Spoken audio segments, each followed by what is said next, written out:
Ζεις online, αλλά πόσο ασφαλής είσαι πραγματικά? Κάθε μέρα κάνεις scroll, στέλνεις μηνύματα, ανεβάζεις stories και μοιράζεσαι στιγμές από τη ζωή σου. Όμως πίσω από την οθόνη δεν είναι όλα όπως φαίνονται. Κίνδυνοι υπάρχουν και συχνά δεν τους αντιλαμβάνεσαι εγκαίρως. Σε αυτό το podcast θα μιλήσουμε ανοιχτά για όσα συμβαίνουν στον ψηφιακό κόσμο.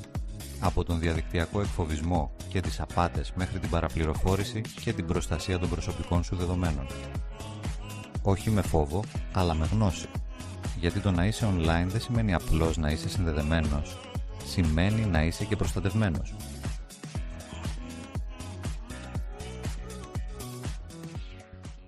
Φανταστείτε λίγο το εξής σκηνικό.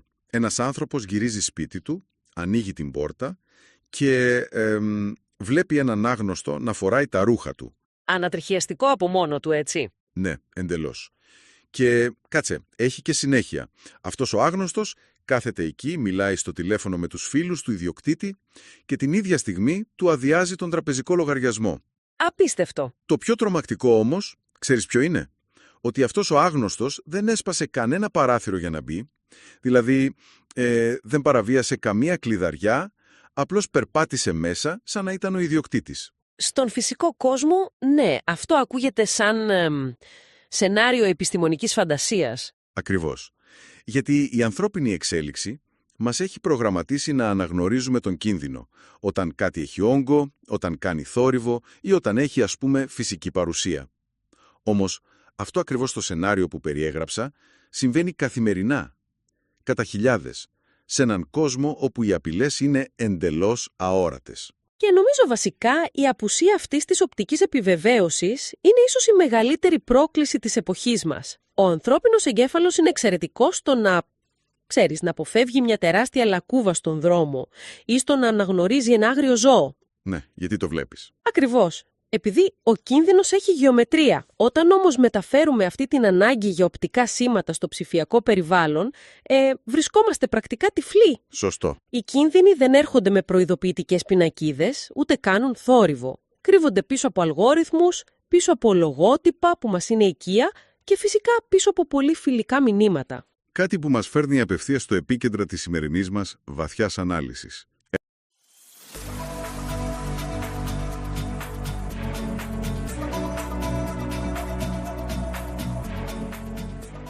Έχουμε στα χέρια μας ένα εξαιρετικά επίκαιρο έγγραφο, το The Digital Safety and Cyber Risk Compendium. Πολύ σημαντικό έγγραφο. Πράγματι, ουσιαστικά μιλάμε για μια ολοκληρωμένη επιτομή ψηφιακής ασφάλειας και κυβερνοκινδύνων. Η αποστολή μας σε αυτή την εξερεύνηση είναι να αποκωδικοποιήσουμε 10 βασικές κατηγορίες διαδικτυακών κινδύνων. Και πρέπει να τονίσουμε εξ αρχής σε όσους μας ακούν ότι δεν πρόκειται για μια στεγνή λίστα με τεχνολογικούς όρους. Όχι καμία σχέση. Μιλάμε για πραγματικές καταστάσεις, απειλές που επηρεάζουν την ψυχολογία, τα δεδομένα και τελικά την ίδια την αντίληψη της πραγματικότητας. Κοίτα, τα δεδομένα του εγγράφου μας δίνουν μια φοβερή ευκαιρία να δούμε την αρχιτεκτονική αυτών των απειλών. Και είναι σημαντικό να ξεκαθαρίσουμε εδώ ότι δεν θα επικεντρωθούμε σε τεχνικές άμυνας ή σε λίστες με συμβουλές για το πώς να προστατευτεί κάποιος. Όχι, καθόλου συμβουλές σήμερα. Ακριβώς. Αντίθετα, θα εστιάσουμε αποκλειστικά στην ανατομία των ίδιων των κινδύνων. Δηλαδή, θα προσπαθήσουμε να κατανοήσουμε βαθιά το πώς λειτουργούν, ποιοι είναι οι μηχανισμοί τους και κυρίως γιατί ο ανθρώπινος εγκέφαλος πέφτει τόσο εύκολα στις παγίδες τους. Συμφωνώ απόλυτα. Η κατανόηση του προβλήματος, άλλωστε, είναι ο μόνος τρόπος για να απομυθοποιηθεί ο φόβος.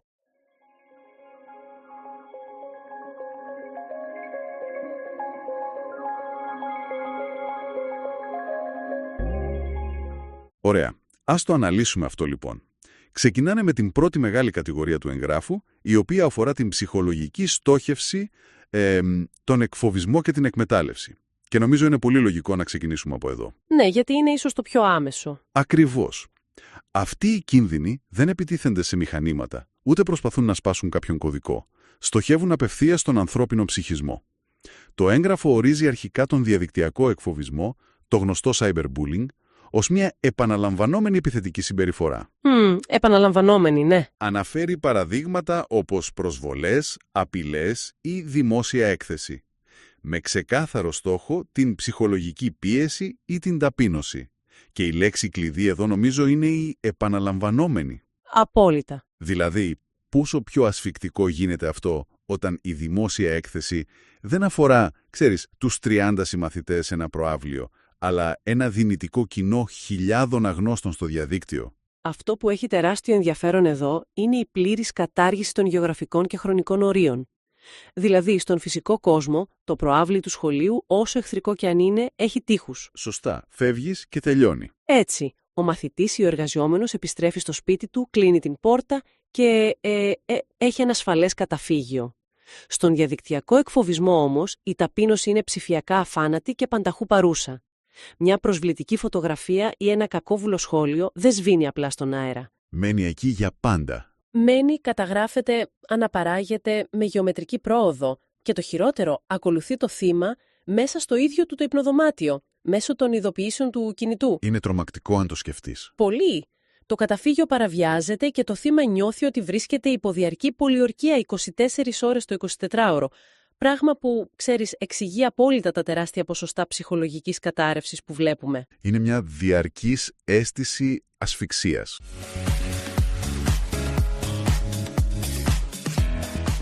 Και καθώς διαβάζω τους επόμενους δύο ορισμούς αυτής της ψυχολογικής κατηγορίας, τη διαδικτυακή αποπλάνηση, το grooming δηλαδή, και την επαφή με επικίνδυνα άτομα, διαπιστώνω έναν κοινό παρονομαστή. Την παραπλάνηση ίσως, την παραπλάνηση. Το grooming λοιπόν ορίζεται ως η προσέγγιση ανηλίκου από άγνωστο άτομο που προσποιείται τον φίλο ή τον συνομήλικο με τελικό στόχο την εκμετάλλευση ή την κακοποίηση. Και οι online predators, τα επικίνδυνα άτομα, είναι η αλληλεπίδραση με ανθρώπους με καποβούλες προθέσεις που θέλουν να εκμεταλλευτούν την εμπιστοσύνη. Ναι, ακριβώς. Σκεπτόμενος αυτούς τους ορισμούς, η εικόνα που μου έρχεται αμέσως στο μυαλό είναι το κλασικό παραμύθι, ο λύκος που φοράει την προβιά του προβάτου. Πολύ καλή αναλογία. Όμως το μεγάλο πλεονέκτημα του λύκου στο διαδίκτυο είναι ότι δεν χρειάζεται καν προβιά. Τα προβατάκια δεν έχουν κανένα οπτικό στοιχείο. Η ανωνυμία του επιτρέπει να είναι απλώς ένα ελκυστικό αβατάρ. Πώς ακριβώς χτίζεται αυτή η παγίδα βήμα-βήμα σύμφωνα με τα δεδομένα?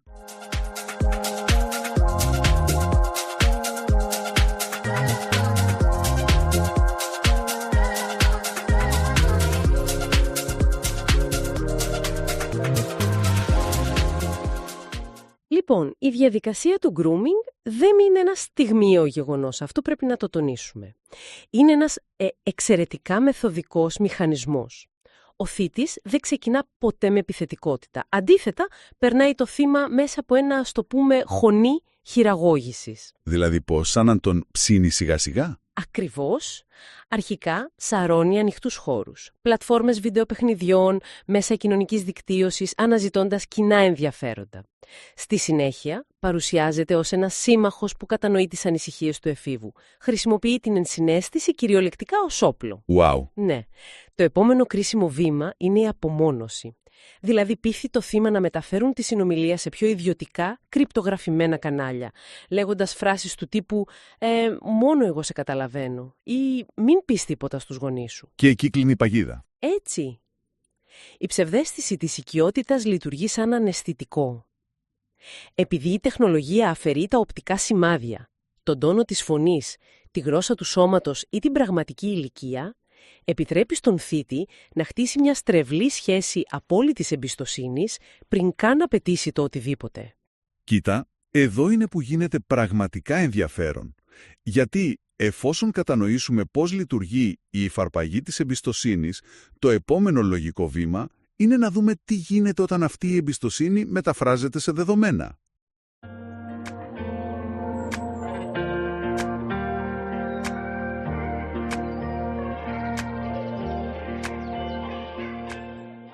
Η δεύτερη μεγάλη κατηγορία. Ναι, που αφορά την υφαρπαγή της ψηφιακής και οικονομικής υπόστασης. Μιλάμε για μια μετάβαση από το συναισθηματικό στο απολύτως πρακτικό και οικονομικό. Οι πηγές μας παραθέτουν 4 κινδύνους που μοιάζουν να αλληλοσυμπληρώνονται. Phishing, online scams, privacy breach και identity theft. Ακριβώς. Πάντα όμως είχα μια σύγχυση και νομίζω πολλοί την έχουν. Ποια είναι η πραγματική μηχανική διαφορά μεταξύ μιας απλής διαδικτυακής απάτης, των online scams δηλαδή, και του ηλεκτρονικού ψαρέματος, του phishing. Είναι πολύ λογική η απορία. Και αυτή η διάκριση είναι πράγματι κομβική. Οι διαδικτυακές απάτες, τα online scams, είναι ας πούμε η μεγάλη ομπρέλα. Αφορούν γενικά δόλιες πρακτικές, όπως το να σου παρουσιάσουν μια ψεύτικη προσφορά για ένα ταξίδι ή έναν ανύπαρκτο διαγωνισμό. Με σκοπό να σου πάρουν λεφτά, προφανώς. Ναι, χρήματα ή κάποια βασικά στοιχεία. Τώρα, το ηλεκτρονικό ψάρεμα, το phishing, είναι μια πολύ συγκεκριμένη υποκατηγορία απάτης και βασίζεται στην αξιόπιστη μίμηση. Δηλαδή, ο θήτης δεν υπόσχεται απλώς ένα δώρο, αλλά υποδίεται έναν θεσμό που ήδη εμπιστευόμαστε. Α, μάλιστα. Αντιγράφει για παράδειγμα τέλεια την ιστοσελίδα μιας τράπεζας, ενός υπουργείου ή μιας εταιρείας courier. Ο σκοπός δεν είναι τα 10 ευρώ ενός διαγωνισμού, αλλά η απόσπαση των ίδιων των κλειδιών της ψηφιακής μας ζωής. Κωδικοί, κάρτες. Ακριβώς. Κωδική πρόσβασης, αριθμοί πιστωτικών καρτών, άμκα. Και νομίζω ότι το phishing λειτουργεί τόσο καλά επειδή χτυπάει σε ένα άλλο ανθρώπινο ένστικτο. Τον πανικό. Ναι. Όταν ένα μήνυμα σου λέει ο λογαριασμός σας θα κλειδωθεί σε 24 ώρες, αν δεν επιβεβαιώσετε τα στοιχεία σας, η λογική επεξεργασία του εγκεφάλου απλά παρακάμπτεται. Και, ξέρεις, όταν κάποιος τσιμπήσει το δόλωμα του phishing, περνάμε στον επόμενο κίνδυνο που αναφέρει το Compendium, την παραβίαση προσωπικών δεδομένων, η privacy breach. Που είναι το άμεσο αποτέλεσμα. Σωστά. Που ορίζεται ως η μη εξουσιοδοτημένη πρόσβαση ή διαρροή πληροφοριών. Από φωτογραφίες μέχρι τοποθεσία. Και ποιο είναι το απόλυτο σκοτάδι σε αυτή την αλυσίδα? Η κλοπή ταυτότητας, το identity theft. Δηλαδή, η χρήση αυτών των στοιχείων για να δημιουργήσει ψεύτικους λογαριασμούς ή παράνομες δραστηριότητες. Η κορύφωση του προβλήματος. Άρα, να το κάνω εικόνα με το σπίτι που λέγαμε στην αρχή. Το phishing είναι σαν κάποιος να φοράει τη στολή του ταχυδρόμου για να τον αφήσεις να μπει στο σπίτι σου. Το privacy breach είναι η στιγμή που βρίσκει τα κλειδιά και το προσωπικό σου ημερολόγιο. Ναι. Και το identity theft είναι όταν αρχίζει να κυκλοφορεί στην πόλη φορώντας κυριολεκτικά το πρόσωπό σου. Είναι ακριβώς αυτό. Η αναλογία της διάρρηξης είναι ίσως η πιο εύστοχη για να κατανοήσουμε τη ροή. Οι διαδικτυακές απάτες τροφοδοτούν το phishing, αυτό φέρνει την παραβίαση και καταλήγουμε στην απόλυτη κλοπή ταυτότητας. Και οι συνέπειες αυτού του τελευταίου στάδιου είναι συχνά καυκικές. Όπα, καυκικές. Με ποια έννοια?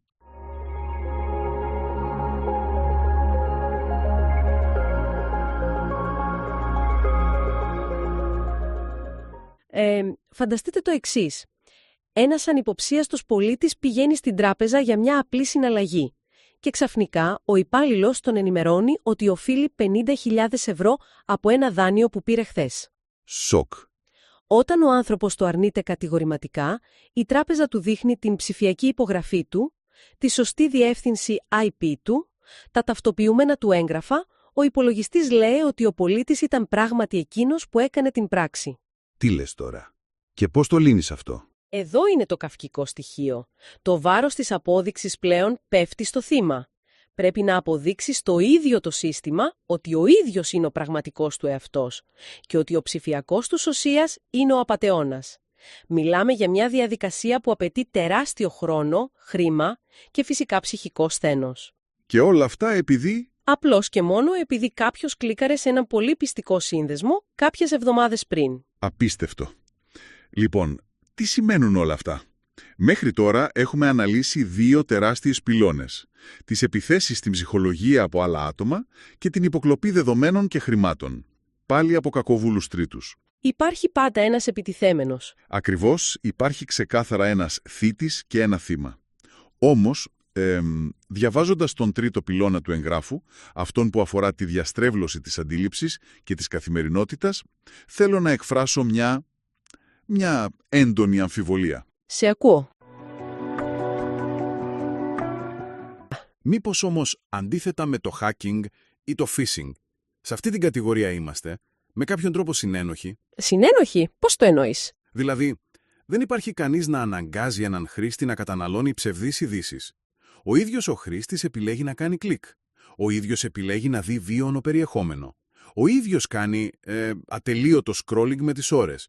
Μήπως ο μεγαλύτερος κίνδυνος τελικά δεν έρχεται από έξω, αλλά από τον τρόπο που εμείς οι ίδιοι επιλέγουμε να χρησιμοποιούμε την τεχνολογία? Κοίτα, αν το συνδέσουμε με τη γενικότερη εικόνα, αυτή η εντύπωση της ελεύθερης επιλογής είναι στην πραγματικότητα ίσως η μεγαλύτερη ψευδαίσθηση του σύγχρονου διαδικτύου. Ψευδαίσθηση? Γιατί? Εγώ κρατάω το κινητό? Ναι, η ενεργή συμμετοχή των χρηστών είναι μεν απαραίτητη, αλλά δεν μιλάμε για ελεύθερη βούληση με την παραδοσιακή έννοια. Οι πλατφόρμες είναι αρχιτεκτονικά σχεδιασμένες για να παρακάπτουν τη λογική και βασικά να χακάρουν το σύστημα ανταμοιβής του εγκεφάλου μας. Α, καταλαβαίνω τι λες. Η παραπληροφόρηση, για παράδειγμα το misinformation που αναφέρει το έγγραφο, δεν λειτουργεί απλώς επειδή κάποιος αποφάσισε έτσι στο άσχετο να πιστέψει ένα ψέμα. Λειτουργεί επειδή οι αλγόριθμοι έχουν μάθει ότι ο θυμός και ο φόβος είναι τα πιο ισχυρά συναισθήματα για να σου κρατήσουν την προσοχή. Άρα πατάνε στα συναισθήματά μας. Ακριβώς. Μια ψευδής είδηση που προκαλεί οργή διαδίδεται αστραπιαία επειδή ενεργοποιεί παρορμητικές αντιδράσεις. Δεν μιλάμε για απλή έκθεση σε λάθος στοιχεία, μιλάμε για κοινώς γνωστική αλλίωση. Αλλάζει ο τρόπος με τον οποίο οι άνθρωποι αξιολογούν την ίδια την αλήθεια. Άρα ο ορισμός της παραπληροφόρησης στο έγγραφο, ότι επηρεάζει την κρίση και τις απόψεις, δεν αναφέρεται απλώς στο τι πιστεύει κάποιος για ένα συγκεκριμένο θέμα. Όχι, είναι πολύ βαθύτερο. Αναφέρεται στο πώς διαμορφώνει ολόκληρη την κοσμοθεωρία του. Και το ίδιο φαντάζομαι ισχύει για την έκθεση σε ακατάλληλο περιεχόμενο. Εντελώς.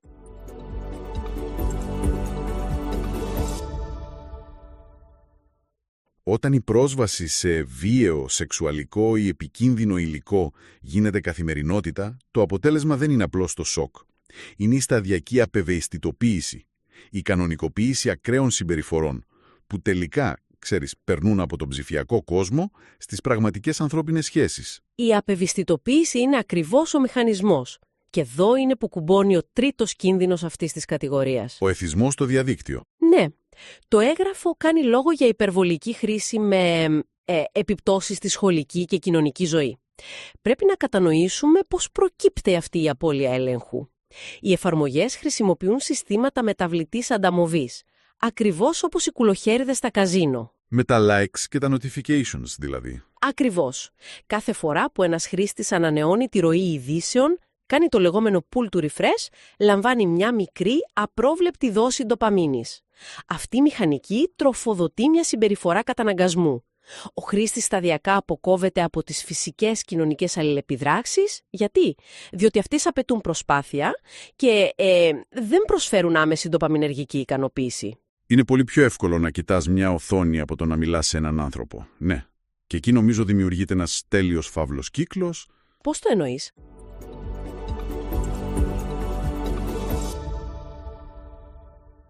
Λοιπόν, η απώλεια της φυσικής κοινωνικής ζωής φέρνει απομόνωση. Και όταν ένας άνθρωπος νιώθει απομονωμένος και μοναχικός στον πραγματικό κόσμο, πού θα στραφεί για να νιώσει σύνδεση? Φυσικά, πίσω στην οθόνη. Σωστά. Που με τη σειρά του σημαίνει περισσότερη έκθεση σε παραπληροφόρηση, περισσότερη έκθεση σε ακατάλληλο περιεχόμενο και φυσικά ακόμα βαθύτερος εθισμός. Είναι ένα κλειστό σύστημα που τρέφεται από την ίδια του τη λειτουργία. Ναι, η έννοια του οικοσυστήματος που περιγράφεις νομίζω είναι ίσως το πιο κρίσιμο συμπέρασμα από την ανάγνωση ολόκληρου του The Digital Safety and Cyber Risk Compendium. Ότι όλα συνδέονται. Απόλυτα. Οι 10 κίνδυνοι που αναλύσαμε δεν δρούν απομονωμένα, ξέρεις, σε στεγανά κουτάκια. Αλληλεπιδρούν διαρκώς. Για παράδειγμα, το παιδί που βιώνει cyberbullying στο σχολείο του μπορεί να αναζητήσει καταφύγιο σε ανώνυμα φόρουμ. Και εκεί γίνεται εύκολο στόχος για την grooming. Ακριβώς. Ή ο ενήλικας που εθίζεται στον ψηφιακό τζόγο.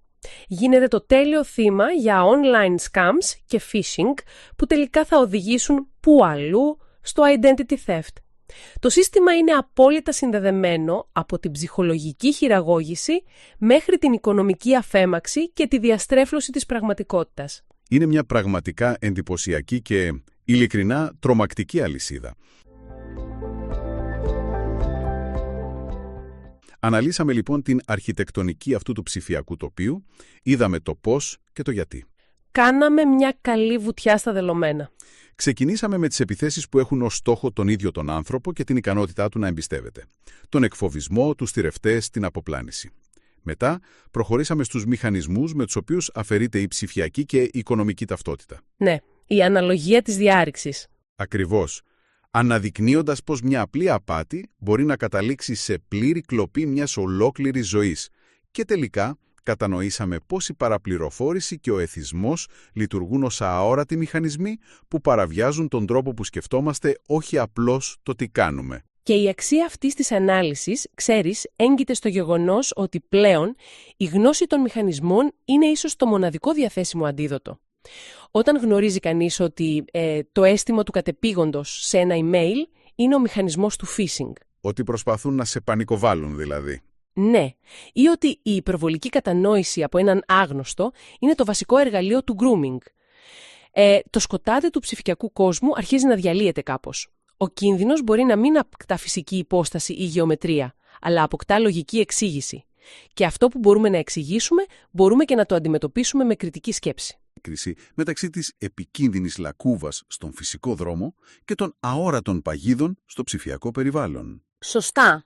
Όμως, βλέποντας το πώς οι οθόνες έχουν ενσωματωθεί σε κάθε δευτερόλεπτο της ανθρώπινης ύπαρξης, από τον τρόπο που εργαζόμαστε μέχρι το πώς επικοινωνούμε και ενημερωνόμαστε, τα όρια έχουν αρχίσει να εξαφανίζονται εντελώς. Ισχύει. Είναι πλέον ένα.